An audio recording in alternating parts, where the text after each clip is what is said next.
애청자 여러분 안녕하세요. 2025년 9월 20일 할텐서울 복음방송에서 보내드리는 주안의 하나 진행의 강승규입니다.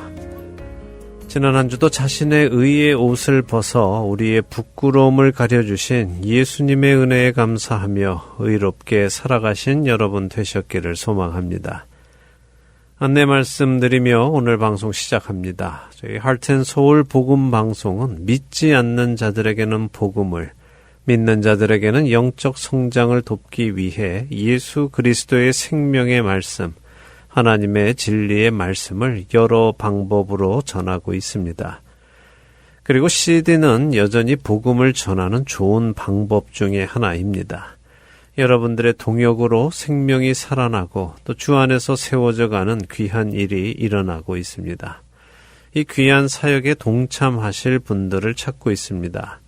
그 중에 뉴저지주 에디슨 지역에 있는 H마트와 롯데 플라자에 저희 할텐 서울 복음 방송 CD를 배치하고 관리해 주실 봉사자를 찾고 있습니다. 신실하게 감당해 주시던 동역자께서 이제 개인 사정으로 사역을 내려놓으셔야 하게 되었습니다.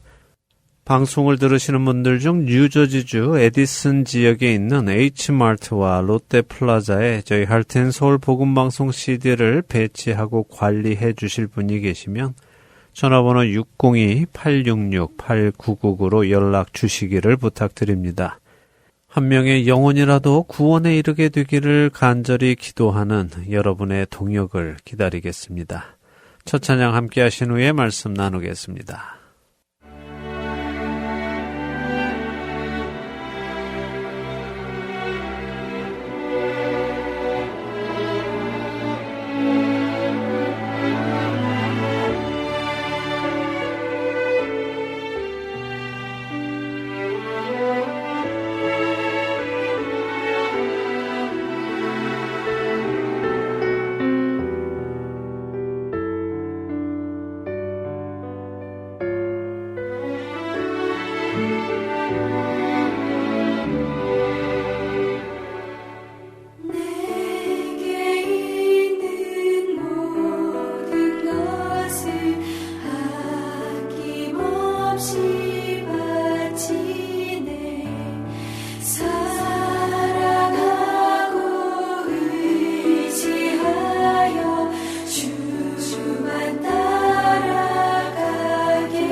미국인들은 자신들의 생각이나 자신들이 좋아하는 의미들을 담아 자동차 뒷유리나 범퍼에 스티커를 만들어 붙이고 다니는 사람들이 많이 있지요.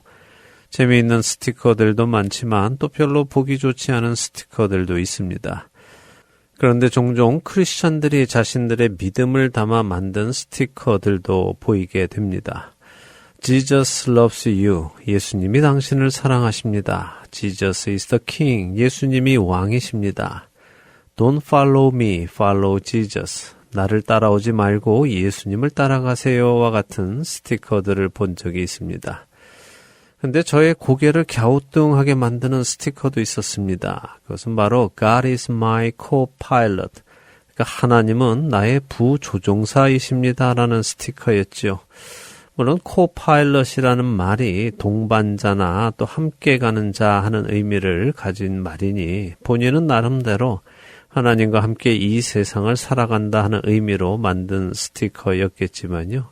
하나님이 나의 삶의 부조종사이시다라니 뭔가 좀 부족하지요. 그래서 그런지 그런 후에는 이런 스티커를 본 적이 있습니다. If God is your co-pilot, change your seat. 만일 하나님이 당신의 부조종사라면 자리를 바꾸세요 하는 스티커였지요. 맞는 말입니다. 하나님은 내 인생의 주조종사이시지 부조종사는 절대 아니십니다. 그렇기에 하나님이 내 인생이라는 비행기에 부조종사 자리에 앉아 계시다면 급히 주조종사의 자리를 주님께 내어드려야 하겠죠. 여러분은 어떠십니까? 여러분의 삶은 누가 주조종사이고 누가 부조종사입니까?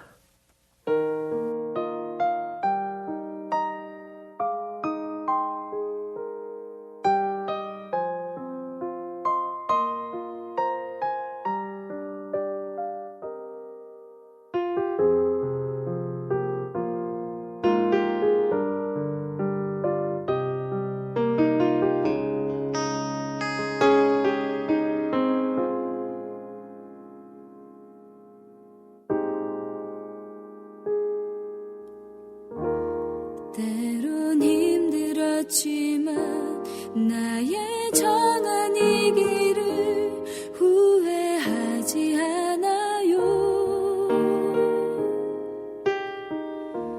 예수의 십자가가 그의 흘린 보혈이 나를 사로잡았죠.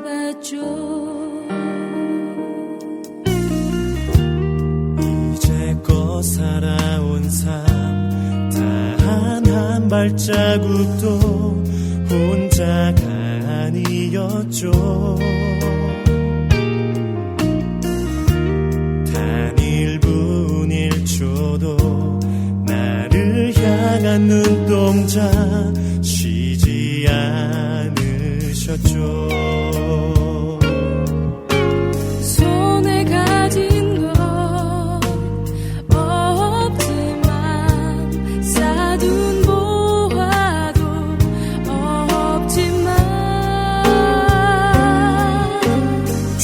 사랑으로 날 채우니 난 만족하네.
우리 노래 쉬지 않으리라.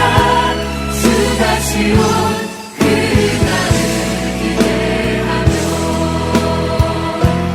주 다시 온 그날을 기대하며 주 다시 온 그날을 기대하며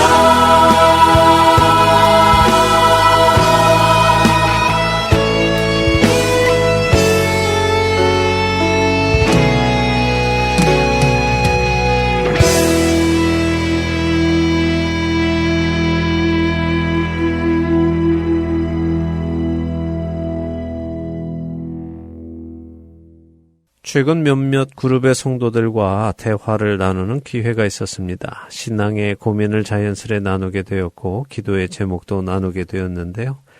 근데 우연하게도 서로 다른 두 그룹의 사람들 사이에서 동일한 주제가 나왔습니다. 그것은 하나님을 나의 삶의 최우선의 자리에 모시는 것에 관한 이야기였습니다. 하나님께서는 먼저 그 나라와 의를 구하라라고 하셨는데 그것이 잘 안 된다는 취지의 말이었습니다.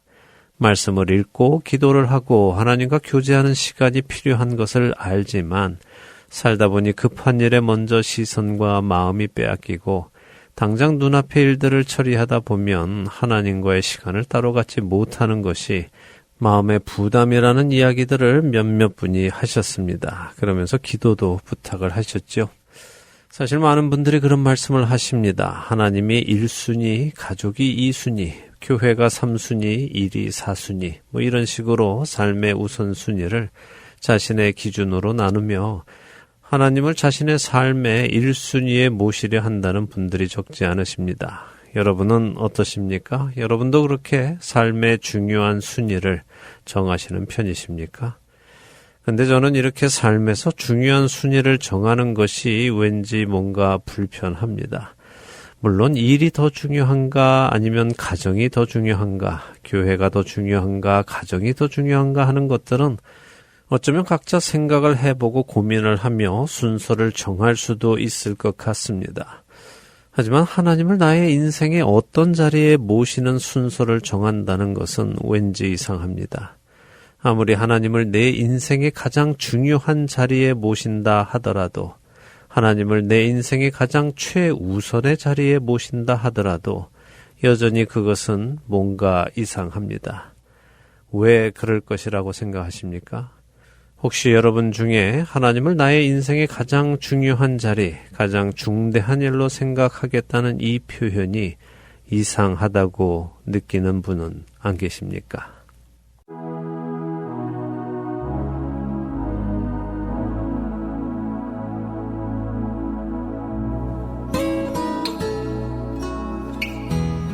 약할 때 강함 대신에 나의 보배가 되신 주 나의 모든 것. 주 안에 있는 보물을 나는 포기할 수 없네. 주 나의 모든 것. 예수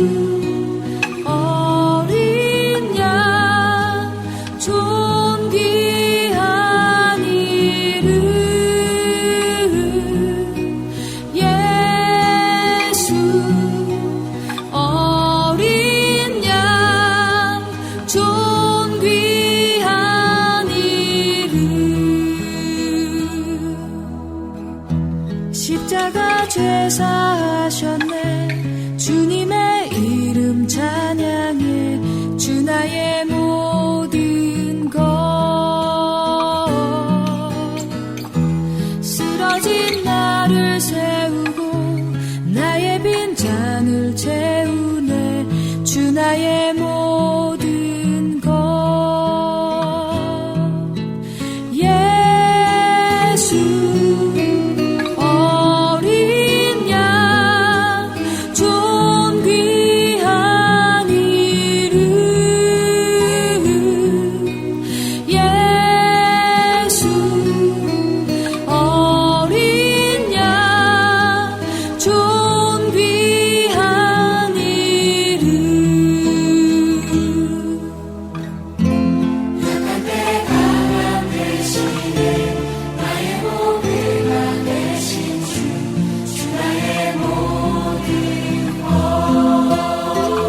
청취자 여러분과 함께 기도하는 1분 기도 시간으로 이어드립니다. 오늘은 워싱턴주 시애틀 지역 블레싱 교회의 김성보 목사님께서 기도를 인도해 주십니다. 하트앤서울 복음방송 1분 기도 시간입니다. 저는 시애틀 블레싱 교회를 섬기는 김성보 목사입니다. 오늘 함께 나눌 기도 제목은 학교로 돌아갈 우리 아이들을 위한, 우리 다음 세대들을 위한 기도입니다.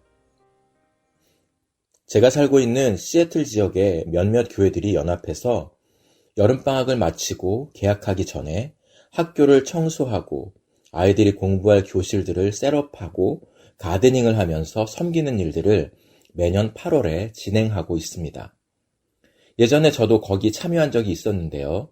그때마다 교실 책상을 닦고 유리창을 닦고 교구들을 옮기면서 우리 아이들이 일상을 살아갈 그 공간에서 기도하는 마음으로 섬겼던 기억이 있습니다. 학교는 이 세상이 말하는 표준이 무엇인지 가장 확실하게 볼 수 있는 곳입니다.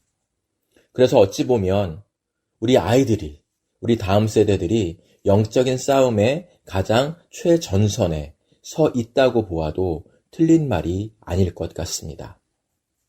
그렇기 때문에 백투스쿨로 학교 갈 준비를 하는 바로 이때에 가장 최고의 준비는 기도라고 믿습니다. 여름방학 동안 선교를 가고 유스 리트릿을 함께 참여하고 BBS를 통해 신앙이 세워지도록 하는 것 외에 더 가까이 그들의 삶에 그들과 함께 하면서 기도해 줄 수 있으면 좋겠다는 마음이 듭니다. 매년 9월 넷째 주 수요일에는 전 미국에서 펼쳐지는 See You at the Poll이라는 국기 개양대 기도 모임이 있습니다. 1990년 텍사스에서 시작된 이 모임은 학생들이 자발적으로 학교 시작 15분 전에 국기 개양대에 모여서 학교를 위해 또 그 도시와 나라들을 위해 함께 기도하는 그런 모임으로 시작되어서 지금까지 지속되고 있습니다. 이 모임들을 생각하면서 우리 아이들을 위해 어떻게 기도해야 할까 생각했을 때 하나님께서 이런 마음을 주시는 것 같습니다.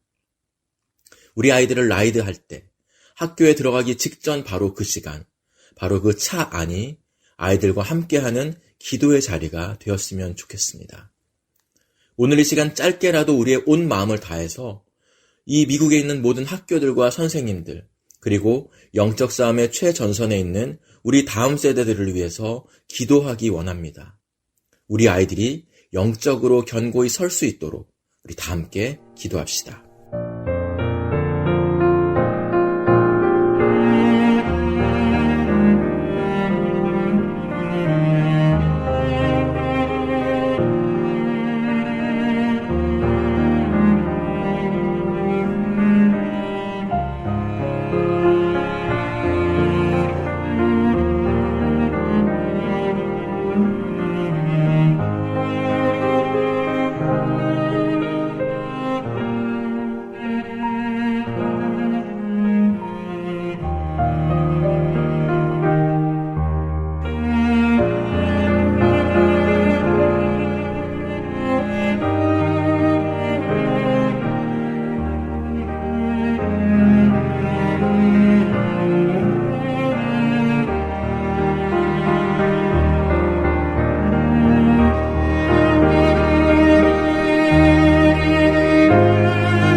우리 삶에 함께하시는 임마누엘의 하나님, 주님의 세밀한 은혜와 사랑에 감사드립니다. 오늘 이 시간 우리의 다음 세대들을 위해 기도합니다. 긴 여름 방학 동안 많은 것들을 경험하고 이제 학교로 돌아갈 준비를 하게 될 우리 아이들이 무엇보다도 주님의 사랑을 경험할 수 있게 하여 주시옵소서. 어떤 환경에서도 예수님의 손을 놓지 않는 그런 삶을 살아갈 준비를 하게 하여 주시옵소서. 다른 그 무엇보다 기도로 준비하기 원합니다. 이 시간 학교를 위해 기도합니다. 세상의 가치를 따라 진리가 거짓으로 대체되는 이 험난한 세상 속에서 하나님과 점점 더 멀어져 가고 있는 그 학교 현실 앞에 주님의 이름을 간절히 부르짖사오니 주여 응답하여 주시옵소서. 다니엘의 세 친구들을 통하여 하나님의 살아계심을 나타내 주신 하나님, 우리 다음 세대들의 삶 속에 함께해 주시옵소서. 폭풍처럼 밀려드는 세상의 파도를 헤치고 나아갈 힘을 주시옵소서. 우리 아이들이 학교로 가는 차 속이 기도의 장소가 되게 하여 주시옵소서. 우리 아이들이 발을 디디는 그 학교의 모든 교실들마다 하나님의 거룩하신 역사와 은혜가 임하는 처소가 되게 하여 주시옵소서. 우리 다음 세대들을 학교에서 만나겠다고 말씀하신 하나님 감사합니다. 부모님들의 마음에 하나님의 마음 부어 주시옵소서. 어른 세대들의 기도와 믿음의 유산이 자녀들에게 흘러갈 수 있게 하여 주시옵소서. 그리하여서 믿음의 선한 열매를 맺히는 놀라운 은혜로 함께하여 주시옵소서. 백투스쿨이 백투지저스의 역사로 변화되도록 진정한 부흥을 허락하여 주시옵소서. 그렇게 역사하시고 우리 다음 세대들의 삶에 함께하시며 새 힘을 부어주실 예수 그리스도의 이름으로 기도드리옵나이다. 아멘.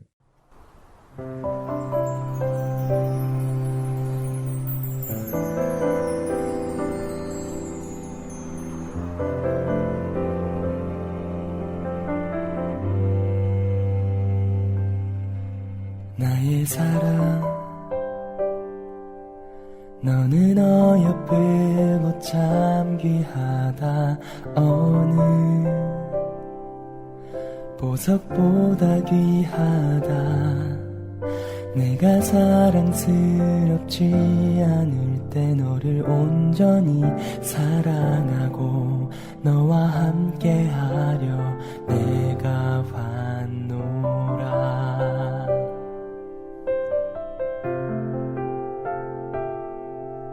주의 사랑,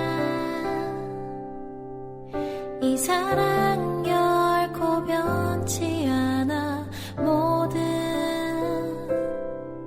계절 돌보시네. 푸른 마르고 꽃은 시드나 주의 말씀은 진실해. 실수가 없으신 주만 바라라.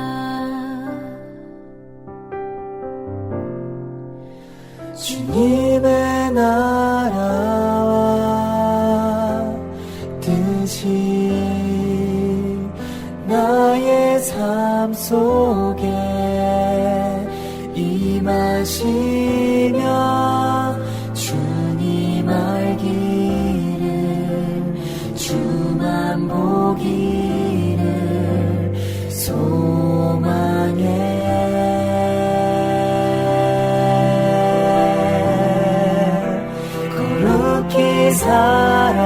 살아갈 힘과 두려움 없는 믿음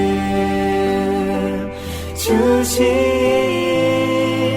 나의 하나님. 완전한 사랑 찬양해.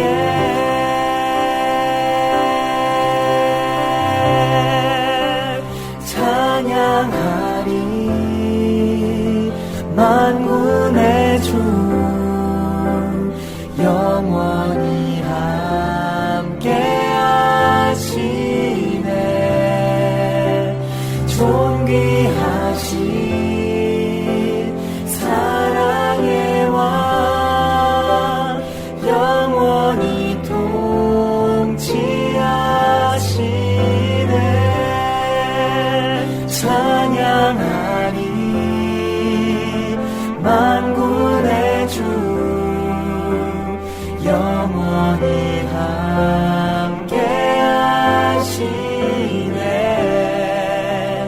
존귀하신 사랑의 왕 영원히 통치하시네.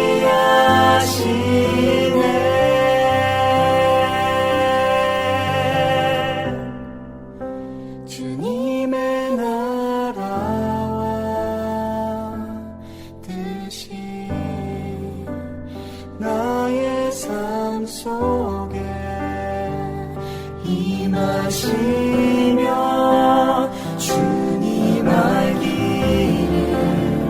주 안보기를 소망해.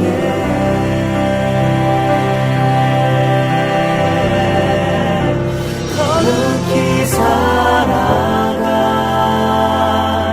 힘과 두려움 없는 믿음 주신 나의 하나님 완전한 사랑 찬양해.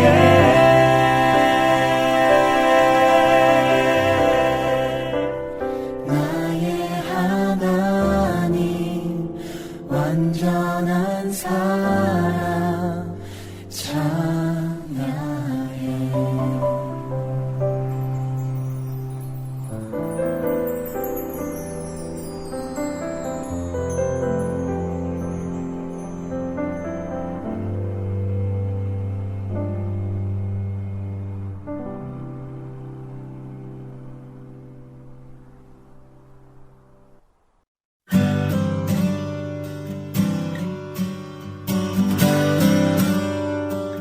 이디오피아 내시에게 복음을 전하기 위해 빌립 집사를 광야로 보내신 하나님의 구원 사역. 지금도 그 구원의 역사는 일어나고 있습니다. 믿지 않는 자에게 복음을, 믿는 자들에게 영적 성장을 도와주는 하트앤소울 복음 선교에 동참하지 않으시겠습니까? 하트앤소울 복음방송 선교회에서는 후원으로 동참하실 동역자를 찾습니다. 여러분들의 후원이 바로 영혼을 살리고 세우는 그 사역에 사용됩니다. 후원자 문의는 본방송사 사무실 전화번호 602-866-8999 또는 이메일 주소 heartandsoul.org@gmail.com으로 연락해 주시기 바랍니다.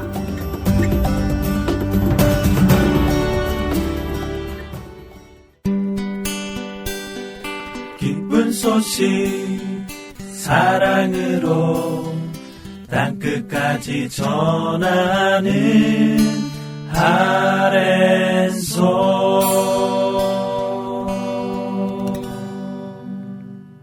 구약의 다니엘서를 공부하는 시간입니다. 흔들리지 않는 믿음 함께 하시겠습니다.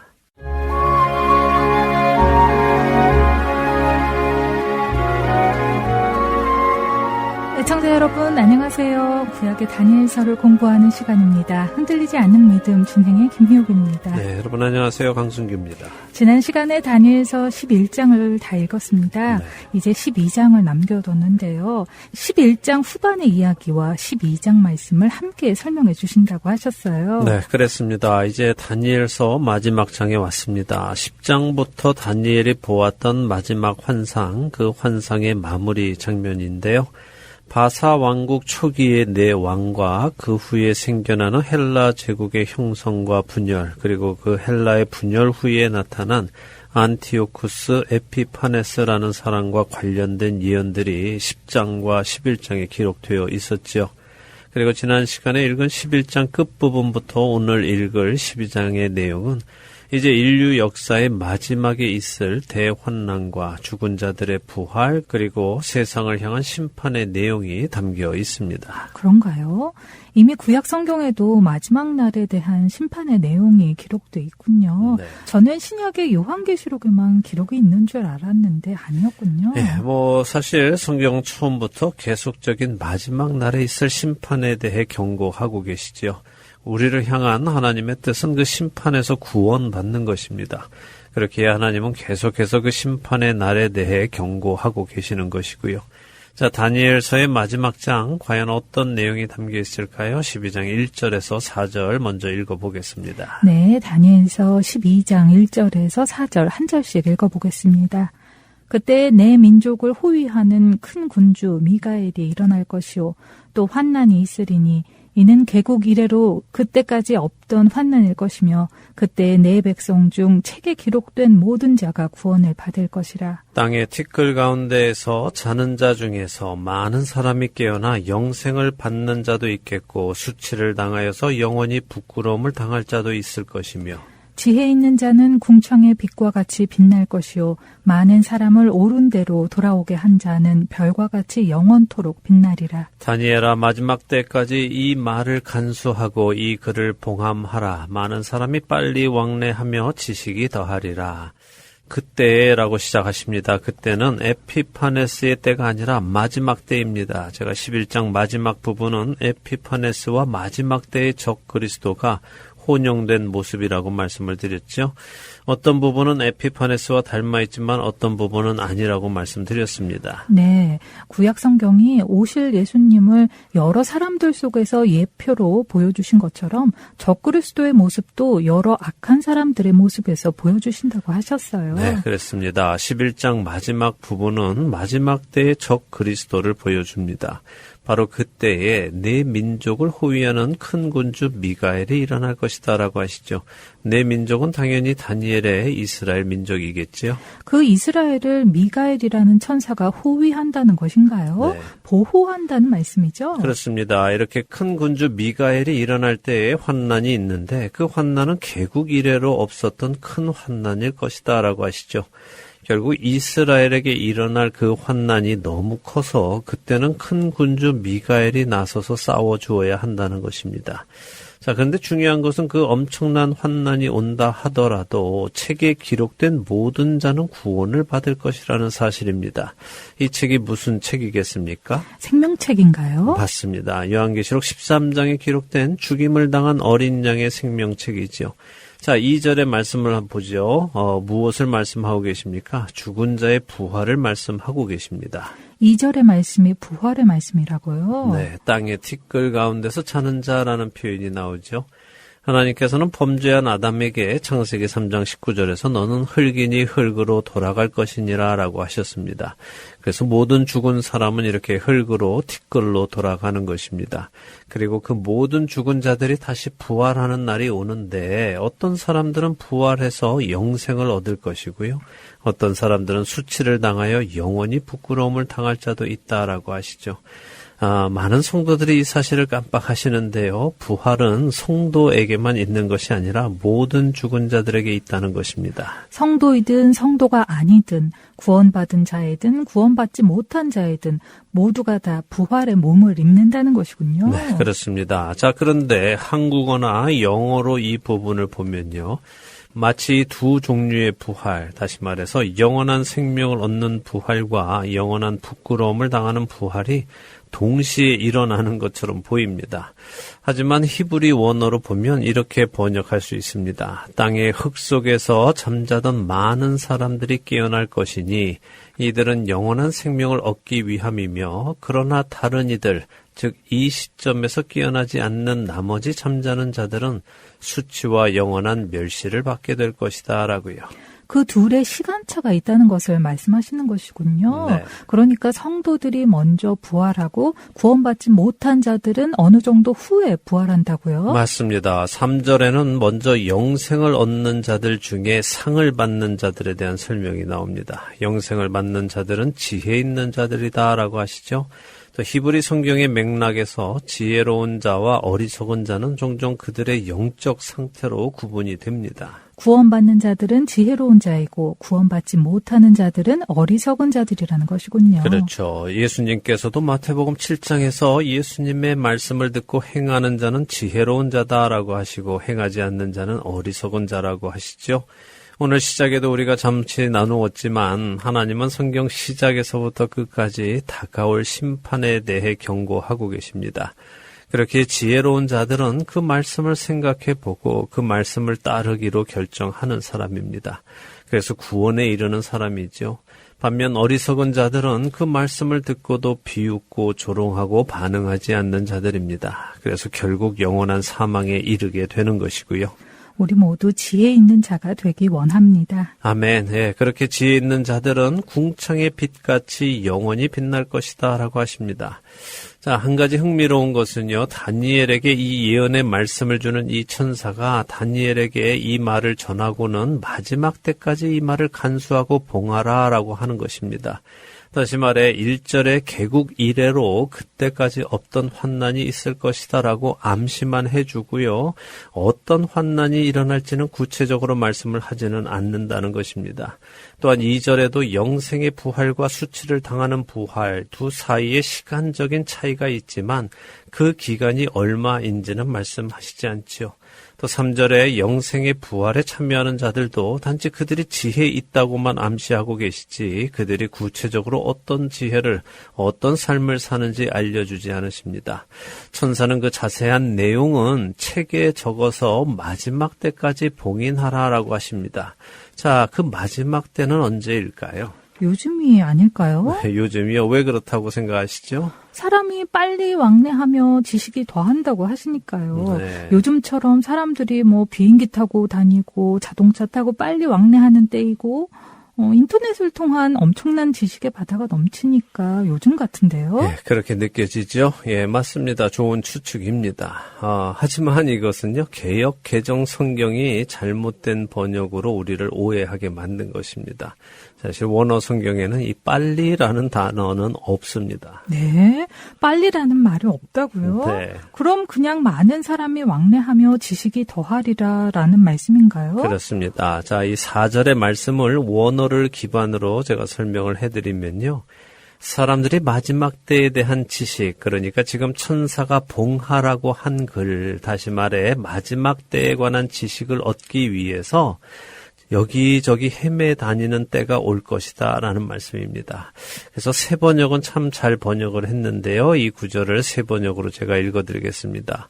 그러나 너 다니엘아, 너는 마지막 때까지 이 말씀을 은밀히 간직하고 이 책을 봉하여 두어라. 많은 사람이 이러한 지식을 얻으려고 왔다 갔다 할 것이다. 그렇군요. 그럼 그 마지막 때는 언제죠? 예수님이 재림하시기 전인가요?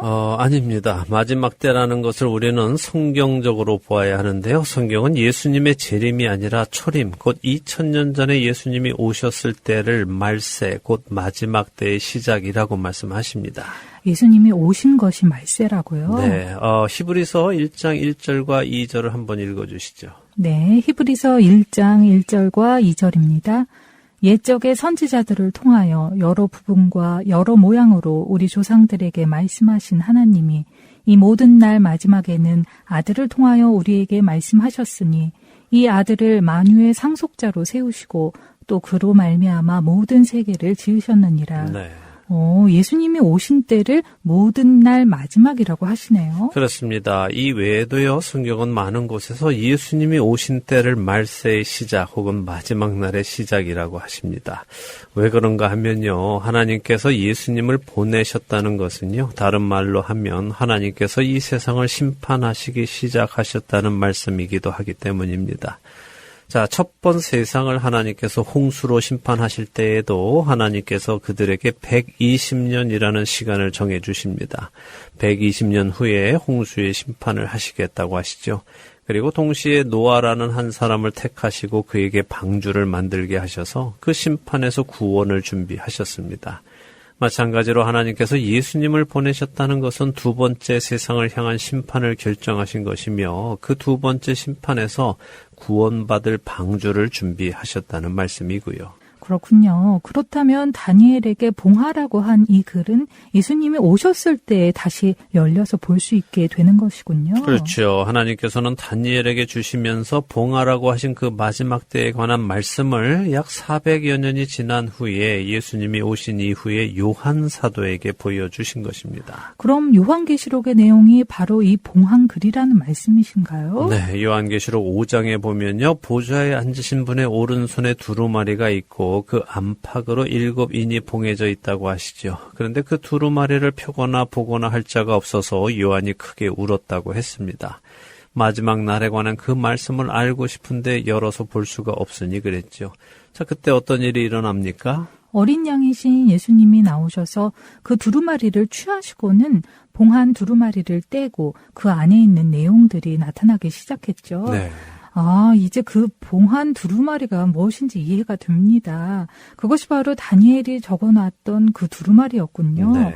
놀랍습니다. 구약과 신약이 이렇게 연결된다는 것이요. 네, 하나님은 시작부터 끝까지 모든 것을 연결하십니다. 그분의 생각과 뜻은 왔다 갔다 하지 않습니다. 자, 이제 다니엘 12장 그 다음 내용을 더 보도록 하죠. 다니엘 12장 5절부터 마지막 절인 13절까지 읽겠습니다. 네, 다니엘 12장 5절부터 13절까지 읽겠습니다.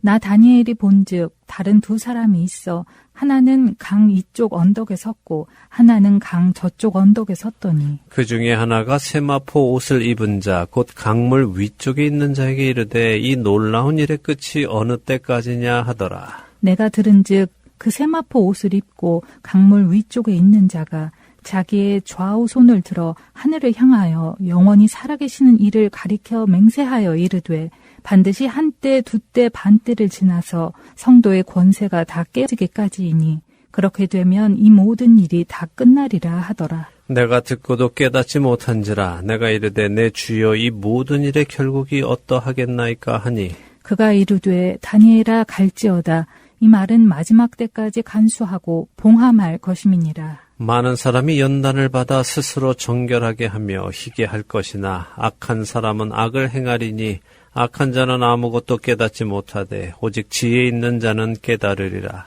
매일 드리는 제사를 폐하며 멸망하게 할 가증한 것을 세울 때부터 1290일을 지낼 것이요. 기다려서 1335일까지 이르는 그 사람은 복이 있으리라. 너는 가서 마지막을 기다리라. 이는 내가 평안히 쉬다가 끝날에는 내 몫을 누릴 것임이라. 네, 자, 이 모든 환상을 받은 다니엘, 그 다니엘이 보니까 다른 두 사람이 또 서 있습니다. 자, 한국어로는 두 사람이다라고 번역을 했지만 히브리 원어는 셰나임이라고 다시 말해서 둘이라고만 적혀 있습니다. 그러니까 어떤 존재인지는 알 수 없지만 둘이 있었다는 것입니다. 그럼 사람이 아니라 천사일 수도 있겠네요. 네, 저는 천사라고 생각합니다. 또 현대인의 성경도 그렇게 번역을 했고요. 그래서 천사라고 부르겠습니다. 두 천사가 보이는데 하나는 강 이쪽 언덕, 또 하나는 강 저쪽 언덕에 서 있습니다.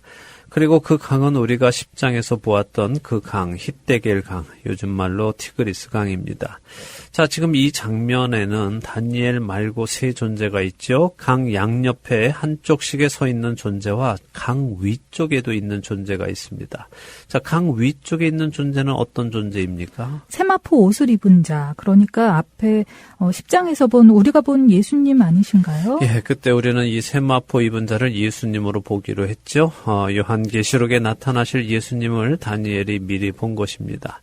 자, 두 천사가 세마포 입으신 예수님께 혹은 그분께 이 놀라운 일의 끝이 어느 때까지 이어집니까? 하고 물었습니다. 그랬더니 그 세마포 입은 존재가 하늘을 향해 영원히 살아계시는 이를 가리켜 맹세하시는데, 자, 여기서도 하나님의 이름을 이야기하지는 않으시죠? 그렇네요. 다니엘서나 요한계시록은 하나님의 이름을 말씀하시지 않고 그분이 어떤 분인지를 표현하기만 하시네요. 네, 세마포를 입으신 분이 영원히 살아계시는 이를 가리켜 맹세하시는데 한때, 두때, 반때 다 합치면 세때 반이죠. 그 세때 반을 지나서 성도의 권세가 다 깨지기까지다라고 하십니다. 우리가 이미 공부한 대로 마지막 한 일에는 7년인데요. 그 7년의 앞 3년 반은 적그리스도가 평화 조약을 맺어주어서 평화롭게 보내게 해줍니다. 마치 메시아가 오신 것처럼 흉내를 내죠. 하나님의 백성, 이스라엘 백성들이 그가 참된 메시아인 줄을 알고 그를 따르게 될 것입니다. 그러나 그 3년 반이 지나면 적그리스도는 본색을 드러낼 것이고 그가 본색을 드러낼 때에 참된 성도들은 그가 적그리스도인 것을 알아보고 그를 대적하게 될 것입니다. 그렇기에 그 뒤 3년 반은 그 성도들을 향해 아주 심각한 역사 이래로 없었던 환난과 핍박 그리고 박해가 오는 것이군요. 네, 그리고 그 목적이 성도들의 권세가 다 깨지게 되는 것이다라고 하시죠. 자, 이 말을 들으니 8절에 다니엘이 이해가 안 됩니다. 아니, 왜 그렇게 해야 되지요? 왜 성도들의 권세가 깨져야 합니까? 하나님께서 아브라함에게 주신 약속은 도대체 어떻게 되는 것입니까? 성도들의 권세가 다 깨지면 우리 이스라엘 백성은 멸망하고 마는 것 아닙니까? 저는 이해가 안 됩니다 하며 다니엘이 묻는 것입니다. 하지만 다니엘은 그 질문에 대한 답을 얻지는 못하지요. 9절의 천사는 다니엘에게 가라, 이 말은 마지막 때까지 간수하고 봉함할 것이니라 라고 말씀할 뿐입니다. 다니엘이 너무 답답했을 것 같아요. 네, 이런 장면에서 우리는 다니엘과 같은 의로운 선지자도 하나님의 비전, 하나님의 계획을 모두 이해하지 못할 수 있다는 것을 배울 수 있죠. 다시 말해 하나님의 뜻은, 하나님의 비전은 하나님의 허락이 있어야만 알 수 있다는 것입니다. 지금 다니엘에게 주어진 사명은 이 모든 것의 이유가 무엇인가 하는 것을 알아내는 것에 있지는 않습니다. 다니엘에게 주어진 사명은 마지막 때까지 지금 이 말씀이 전달되도록 잘 간수하고 봉하는 것이죠. 자, 그렇다면 왜 그러셨을까요? 그것은 이 예언의 환상은 다니엘 개인에게 주어진 환상이 아니라 마지막 때에 사는 성도들에게 주어진 것이라는 것을 알 수 있습니다. 그리고 10절에 아주 중요한 말씀을 해주시는데요. 이 봉해진 미래의 예언의 글이 열릴 때에 지혜 있는 사람은 이 말씀을 깨닫고 연단을 받고 스스로 정결하게 하며 희게 할 것이지만 어리석은 자들은 자신들이 행하는 그 악한 일을 계속 행하며 살다가 망하게 될 것이라고요. 자, 그렇다면 왜 성도의 권세가 깨어지는 일이 일어나야 하는가 하고 묻는 다니엘의 질문에 우리는 답을 얻을 수 있겠죠? 네, 얻을 수 있을 것 같습니다. 왜 성도의 권세가 깨져야 하는가 하는 질문에 대한 답은 이 과정을 통해 성도들이 연단을 받고 스스로 정결하게 하고 희게 될 것이기에 그렇다는 말씀으로 이해가 됩니다. 네, 맞습니다. 자, 사실 이 7절에 성도의 권세가 다 깨지기까지라는 말을 원어로 보면요. 이 권세라는 단어는 야드라는 히브리어를 사용했습니다. 야드는 이 손을 의미하는데요. 그러니까 이 성도의 권세가 다 깨지기까지다라는 말씀의 참된 의미는요. 성도들이 자신들의 손으로 의에 이르려 하는 것을 말씀하고 있는 겁니다. 자신들의 힘으로 구원에 이르려고 하는 것을 말하는 것이죠. 그러나 자신들의 힘으로는 또 자신들의 행함으로는 구원에 이르지 못한다는 것을 깨닫게 될 때까지, 다시 말해 오직 하나님만이 자신들을 구원하실 수 있다는 것을 깨닫게 될 때까지 이 환난이 있다는 것입니다. 그렇게 자신의 의와 행위가 자신을 구원하지 못함을 깨닫는 사람들이 하나님께 나와 도움을 청하게 될 테고 바로 그런 자들이 구원에 이르게 되는 것이고요. 그렇습니다. 자신의 의가 자신을 구원하지 못하는 것을 깨닫는 사람들은 심령이 가난해집니다. 의에 줄이고 목마르게 되고 애통하는 사람이 되지요. 이런 사람들은 오직 예수 그리스도를 통해 구원의 길로 인도하시는 하나님의 은혜를 온전히 깨닫게 돼서 주님만 의지하게 됩니다. 이것이 하나님의 원대한 구원의 계획이시며 이를 위해 하나님께서는 때로는 우리가 이해되지 않는 다니엘도 이해할 수 없는 일을 하시기도 하시는 것입니다. 그러나 모든 것을 아시는 하나님께서는 언제나 최선의 길로 우리를 인도하십니다. 그 하나님을 신뢰하며 우리에게 주어진 삶을 살아가는 우리 모두 되기를 바랍니다. 아멘. 그런 우리가 되기를 간절히 소망합니다. 네, 흔들리지 않는 믿음 다음 주가 마지막 시간인데요. 오늘 마치지 못한 11절에서 13절 다음 시간에 설명드리고 다니엘서를 총정리해보는 시간을 가지도록 하겠습니다. 네, 벌써 시간이 이렇게 됐네요. 주님을 신뢰하며 구원의 길을 가는 우리 모두 되기 바라며 흔들리지 않는 믿음, 오늘 순서 마치도록 하겠습니다. 저희는 다음 주에 다시 찾아뵙겠습니다. 안녕히 계세요. 안녕히 계십시오.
예수 그리스도니 나의 죽음도 유익함이라.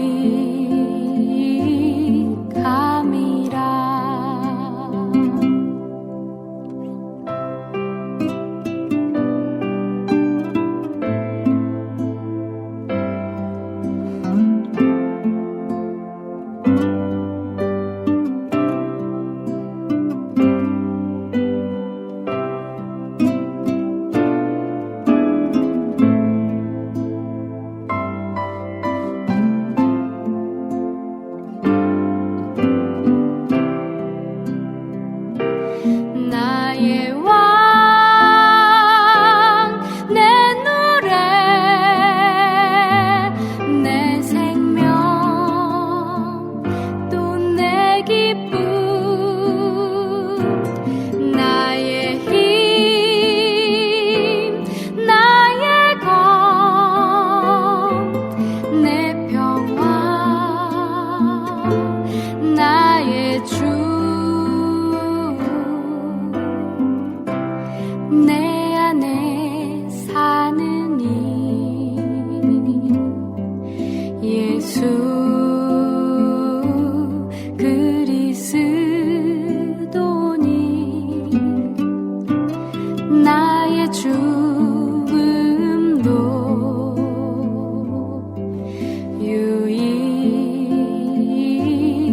유익함이라.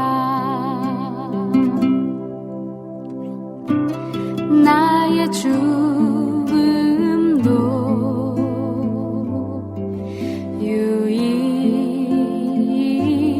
유익함이라.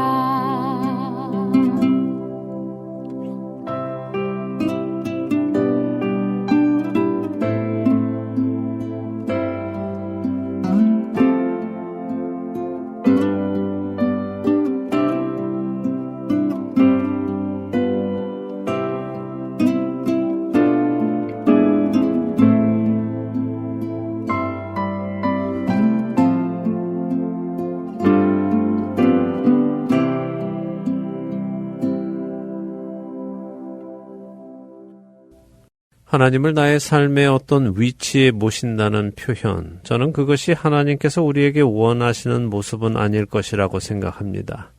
아무리 그 자리가 나의 삶의 가장 중요한 자리, 또 가장 커다란 자리라도 말입니다. 그게 뭐가 문제냐고요? 저는 사실 하나님이 우리의 삶 어느 부분만을 차지하셔서는 안 된다고 생각하기 때문입니다. 하나님을 나의 삶의 가장 중요한 자리에 모시는 것이 아니라 하나님이 나의 삶 전부이셔야 하기 때문입니다. 아니, 오히려 내가 하나님 안으로 들어가야 하는 것이죠. 그래서 온통 나의 삶은 하나님으로 가득해야 한다고 저는 믿습니다. 마태복음 22장에 한 율법사는 예수님께 나와 율법 중에 어느 계명이 가장 크냐고 묻습니다. 그때 예수님께서는 내 마음을 다하고 목숨을 다하고 뜻을 다하여 주 너의 하나님을 사랑하라 하신 그 계명이 크고 첫째 되는 계명이라고 마태복음 22장 37절과 38절에 말씀하시죠. 어쩌면 어떤 사람은 봐라, 예수님도 계명을 순위로 나누시지 않느냐.